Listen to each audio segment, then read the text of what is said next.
இருக்குல்ல? சூப்பரா இருக்கு. தம்பி வெண்டைக்காய் பத்தியா எப்படி இருக்குன்னு?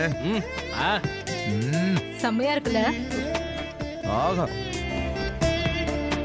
சாப்பாடு ரொம்ப பிரமாதமா. சக்தி இன்னைக்கு உன் சாப்பாடை சாப்பிட்ட அப்படியே அசந்து போக போறான் பாரு. பாத்து பொண்ணி, இப்படி ஒரு சூப்பர் சாப்பாடை சாப்பிட்டு வேலை பார்க்காம அப்படியே தூங்கிட போறான். உஷாரா இருந்துக்க. சரிம்மா, நேரமாச்சு, நீ சாப்பாடு எடுத்துட்டு கிளம்பு.